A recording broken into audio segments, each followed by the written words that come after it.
आज हम बहुत मज़ेदार और आसान सी रेसिपी यानी रायता बनाने जा रहे हैं। बिल्कुल सादा तरीके से, देसी तरीके से रायता बनाएंगे। बहुत मज़ेदार और आसान सी रेसिपी है। रायता बनाने के लिए बस इसमें हम आधा चम्मच यानी आधे चम्मच से भी थोड़ा ये काला नमक डालेंगे दही में। ठीक है जी। इसको अब हम ऐसे करेंगे, इसको फेंट लेंगे। ठीक है जी।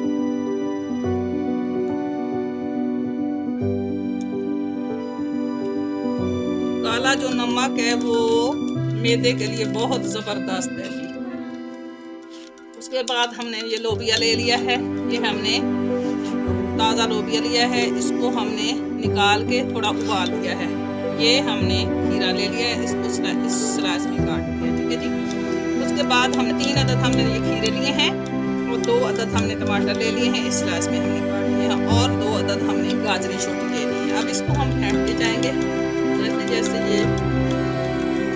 उसके बाद हम इसको बनाएंगे। माशाल्लाह ज़बरदस्त आसान सी रेसिपी है।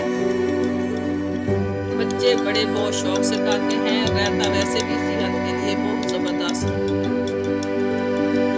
मेरे चैनल को सब्सक्राइब और लाइक ज़रूर करें, शेयर करें। आपका बहुत बहुत शुक्रिया। आपके कामों की ज़रूरत हमारे प्यारे प्यारे व्यूअर्स। हमारी जो रेसिपी हम इतनी मेहनत से बनाते हैं उनको लाइक शेयर किया करें और कमेंट्स दिया करें, और हमें खुशी होगी कि हम आपके कमेंट्स पढ़ के उनका जवाब भी देंगे। बहुत बहुत शुक्रिया।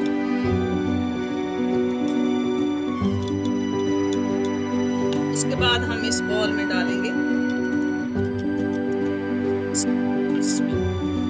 ठीक है जी। इसमें ना हम थोड़ा बहुत प्रॉब्लम हो रहा है, इसमें हम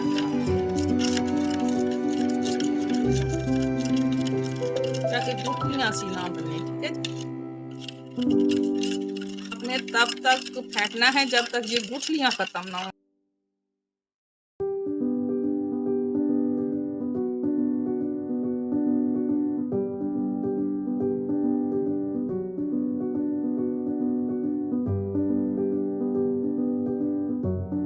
बहुत शौक से खाते हैं।